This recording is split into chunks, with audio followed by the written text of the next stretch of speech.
Jadi sebetulnya itu perpecahan yang sudah ada dasar atau tanda-tandanya. Nggak penting kok ada atau tidak adanya Egy Sujana ataupun Damai Hari Lubis, kita tetap berjuang.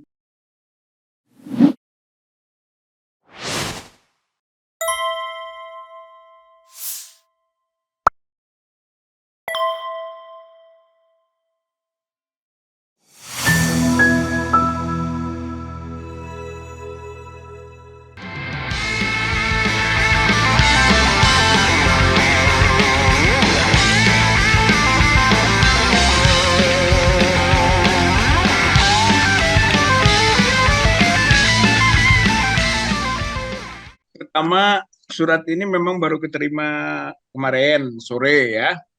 Itu yaitu surat tentang pemanggilan tersangka ke satu.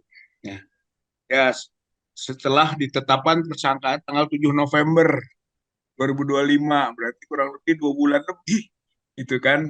Ya, saya kan masuk klaster yang pertama, gitu kan, dengan Pak Egy, Pak DHL, Pak Rustam, Bu Kurnia, gitu kan. Eh, yang disebut klaster pertama itu. Nah, klaster kedua sudah dipanggil kan, dan sudah melakukan proses. Nah, kita sebetulnya menunggu. Kalau mau tertibnya sebenarnya klaster satu dulu, baru dua, gitu kan, dulu urut-urutan. Tapi ternyata tidak, ya Pak, kita terima lah, gitu. Nah, baru sekarang ini, gitu kan, terima pemanggilan sebagai tersangka itu tanggal 22 Januari yang akan datang, hari Kamis, kan gitu. Nah, pasal-pasal yang dikenakan memang agak unik ini. Karena kita tahu ya, Bang Gido ya, bahwa KUHP kan ada baru gitu. Sementara awal dulu kita ditetapkan tersangka itu dengan pasal 310, 311 gitu kan, dan 160. Itu yang KUHP-nya. Nanti apa dengan Undang-Undang ITE, tapi kita fokus yang KUHP lah. Nah, sekarang kan KUHP-nya baru yang sama sebenarnya dengan itu, yaitu soal pencemaran, fitnah, dan penghasutan, itu di eh, pasal 433, 434, dan 246. Harusnya ditegaskan dulu ini mau pakai KUP baru, KUP lama. Itu kita ditersangkakan dengan KUP lama. Sekarang sudah tidak berlaku yang lama, gitu kan? Lalu yang baru yang berlaku ya, dengan pasal-pasal baru. Harusnya ada penegasan dulu ini yang mana dipakai. Di situ di panggilan ini hanya yang lama disebut, yang baru disebut. Padahal yang lama sudah tidak berlaku. Tapi ya oke lah, itu nanti konteks diskusi hukum gitu ya, yang mungkin jadi argumen juga saya waktu saat pemeriksaan tanggal 22 Januari akan datang. Nah, begitu. Jadi gambarannya tentang surat panggilan sebagai tersangka itu, dan mungkin juga Bu Kurnia dan Pak Rustam juga dipanggil ya, kecuali dua lagi, yaitu Pak Egy dan Pak DHL yang sudah dinyatakan SP3 dihentikan gara-gara restoratif justice kunjungan ke Bapak Jokowi. Saya kira dalam beberapa tulisan gitu kan dan pengkritisan, ya kita menyayangkan pertemuan Solo itu gitu, apalagi membawa-bawa itu adalah pertemuannya TPUA.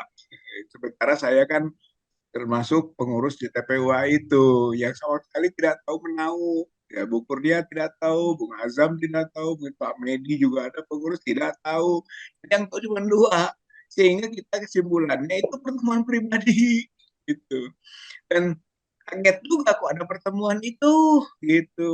Saya kira di luar desain awal bahwa kita akan terus mengejar ijazahnya Pak Jokowi. Jadi nggak ada itu gambaran atau bayangan tentang akan bertemu gitu kan, bernegosiasi ke Pak Jokowi gitu.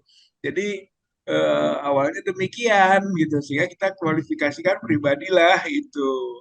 Dan kekagetan itu terus terkuak-terkuak, terbongkar-terbongkar, ternyata bukan mendadak datangnya gitu. Sudah didesain sejak awal, ada pertemuan dulu dengan Darmizal sama Rahmat itu kan yang sampai eh, Bang Egy-nya menyebut Jokowi itu cerdas, berani, militan, ujian gitu kan waktu itu kaget juga. Makin terbongkar lagi bahwa di situ ada polisi gitu kan yang tidak pernah disebut, dan terbongkar terakhir bahwa sudah ada rencana restoratif justice gitu. Oh, kalau begitu ini ada mens rea-nya, ada niatnya gitu, bukan mendadak begitu saja dan bukan sekedar silaturahmi. Ini ada tujuan untuk sampai kepada restoratif justice yang ujungnya SP3 dan ternyata iya gitu. Keduanya di SP3 kan. Itulah pengkritisan terhadap kunjungan awal kunjungan ke Solo gitu Bang gitu. Pak Rizal sendiri menyikapi yang, tapi Pak Rizal masih aktif di TPU Pak Rizal atau bagaimana Ya setelah karena kata nah setelah itu kan dipecat ya begitu ya, dipecat 6 orang itu, jadi yang kecuali hanya 2 saja yang tidak gitu kan, itu yang lainnya dipecat dipecat semuanya. Oh, yang datang ke Solo di luar komitmen bersama TPUA boleh kita kualifikasikan melanggar gitu kan, hitoh perjuangan TPUA. Oh, kita yang dipecat. Ini lucu sebetulnya. Makanya betul juga tadi kalau ada perumpamaan Musa Harun ke Firaun sangat tidak tepat itu, dalil-dalil itu saya juga sangat mendalami itu, nggak pas lah, itu hanya akal-akalan saja gitu. Jadi yang benar tadi itu dua tuyul menghadapi murid. Saya kira itu konsekuensi daripada perumpamaan-perumpamaan yang tidak tepat gitu, dan mana yang lebih tepat gitulah gambarannya begitu. baik, mungkin ada Pak Rizal ingin menyampaikan sesuatu karena apakah Pak Rizal menghadapi tanggal 20 Januari gimana Pak Rizal? Mood, Oh ya, mood Pak Rizal, perasaan Pak Rizal siapkah? saya akan tetap datang ya gitu. Saya nggak pernah kalau dipanggil tidak datang kecuali ada alasan tertentu ya, misalnya seperti yang waktu itu ya sakit dan sebagainya. Kecuali itu, nah, kalau itu akan datang, tapi saya akan kemukakan gitu kan apa-apa yang memang menurut keyakinan saya yang sampai pada konklusi bahwa ini bukan pemeriksaan pelaku kriminal, tapi inilah pemeriksaan dari satu proses kriminalisasi, dan kita akan pertahankan itu.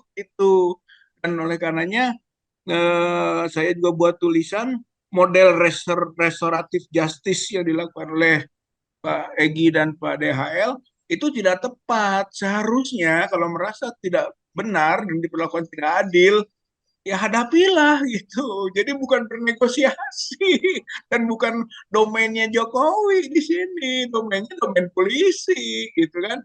Ya kita hadapi gitu dengan argumen-argumen hukum para penegak hukum, advokat ini, ya itu baru fair. Tapi kalau sekarang seolah-olah mau mempertahankan posisi gitu kan sebagai advokat dengan alasan itu dan datangnya ke Jokowi, itu nggak proporsional itu, dan ternyata itulah yang akan jadi tuntutan atau maksud itu akhirnya ya dibebaskan SP3 Pak Egy ke Malaysia, Pak DHL tidak jadi tersangka lagi. Tapi jangan lupa publik menghukum loh, publik mengkritisi loh gitu kan, secara hukum mungkin bisa lepas begitu, tapi secara sosial gitu kan, sanksi-sanksi sosial bergerak itu, karena orang juga berpikir sehat gitu, bagaimana kok orang menyelamatkan diri sendiri gitu ya dengan mendalil-dalilkan banyak hal yang tidak pas, baik hukum maupun dalil agama. Saya kira buku itu basisnya, kalau saya berargumen berbasis pada buku, ya karena saya tuangkan dalam buku kan, ya bukunya ini Bang ya, Oke. itu publik yakin ijazah Jokowi palsu. Saya kira basisnya dari situ. Saya akan berjuang untuk membuktikan apa yang diyakini oleh publik bahwa ijazah Jokowi itu palsu, itu dalam proses hukum yang terjadi, ya, termasuk juga teman-teman yang melakukan proses yang lain melalui KIP misalnya atau hukum perdata di citizen lawsuit gitu kan, Pak Dr. Taufik, atau juga sekarang kita adanya di ruang pidana, itu akan bersama-sama itu, termasuk juga Pak Bonatua gitu kan, atau Pak siapa lagi kan yang tadi itu kita melakukan ke Pak Lukas ya, Pak Lukas juga, pokoknya semua kita kepung, tujuannya ingin membuktikan apa yang diyakini oleh publik bahwa ijazah Jokowi palsu itu memang benar adanya, itu berdasarkan proses-proses yang dijalankan secara hukum ini gitu bang. Ya saya kira intinya begitulah. Jadi saya mah nanti akan datang gitu kan, dan mudah-mudahan juga support-support yang ada gitu kan, dukungan-dukungan yang ada dari publik, dari masyarakat, dari elemen-elemen pergerakan yang ingin berjuang bersama untuk menegakkan kebenaran, kejujuran dan keadilan itu bermakna gitu, dan akan berujung dengan kebahagiaan, kegembiraan gitu. Bukan soal seperti yang teman kita itu Bang Egi ataupun DHL dengan begitu lepas begitu lalu bahagia gembira. Nah, itu saya kira sifatnya apa ya, kegembiraan sementara itu artifisial gitu. Kita butuh kegembiraan yang natural. Kegembiraan natural adalah rakyat yang senang, rakyat yang gembira, rakyat yang bahagia bisa membuktikan tentang status ijazah mantan presidennya ini yang telah dikualifikasikan merusak berbagai tatanan yang ada di negara bangsa kita. Ya, sebenarnya dari awal juga sudah ada sejak kedatangan kita di tanggal 16 April ke Solo ya, untuk melihat lihat langsung, datang ke Pak Jokowi, mana Pak, punya nggak ijazahnya, tolong tunjukkan kepada kami itu ijazah itu, yang ternyata tidak bisa dilakukan itu. Itu kan tidak hadir Bang Egi gitu. Sejak itu sebetulnya sedikit ada apa, lag komunikasi ya, ada ganjalan-ganjalan komunikasi.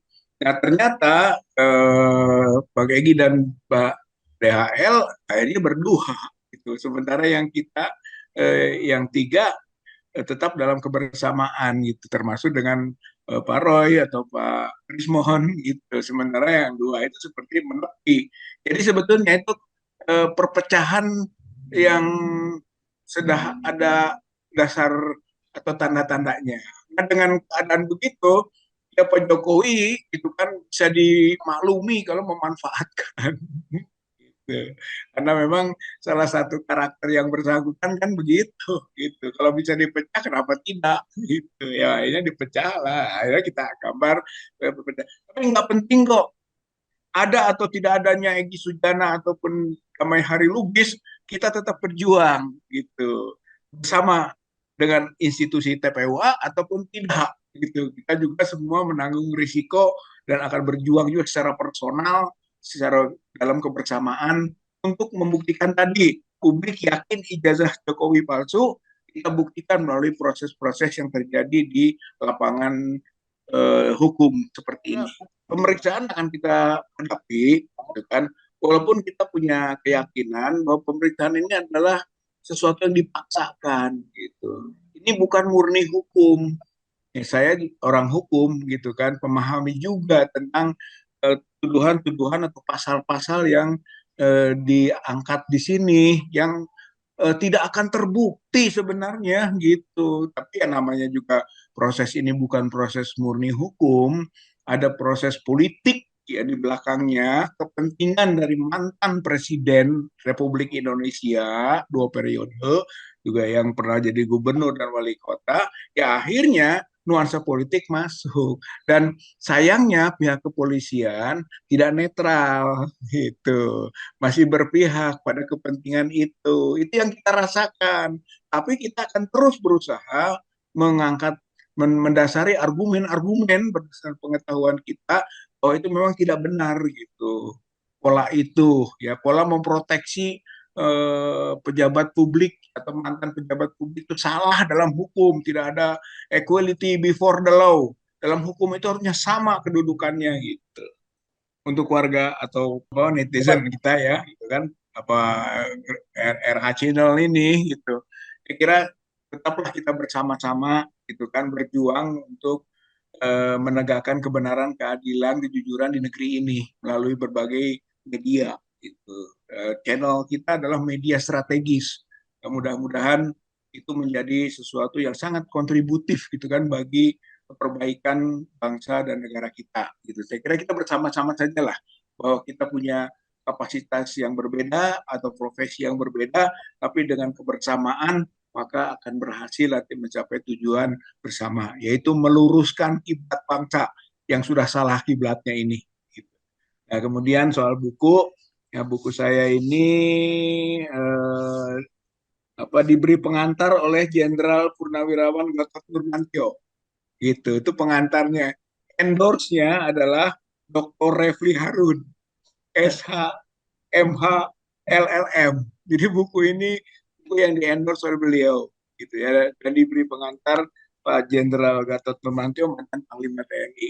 Saya kira warga masyarakat yang ingin tahu tentang kenapa kok ada dugaan-dugaan atau sekaligus ada sampai pada keyakinan tentang publik itu terhadap ijazah Joko Widodo palsu, dan mudah-mudahan bisa juga ikut membaca buku itu. Buku ini harganya ya 100.000 gitu ya. Dan di Jakarta itu biasa di eh, sellernya itu Pak Ibu ini Bu Hani ya, Bu Haninya Pak Arif. Bu Hani dan Pak Arif ya. Saya lupa nomor teleponnya. Insya Allah ya, mungkin nanti bisa. Kalau merasa perlu kita hayu kaji bersama. Ya, jadi sebetulnya buku ini hanya untuk mengajak saja. Hayu kita kaji bersama supaya kita yakin. Karena kita bagian dari publik tadi yang yakin bahwa sebenarnya ijazah Joko Widodo itu palsu loh, gitu.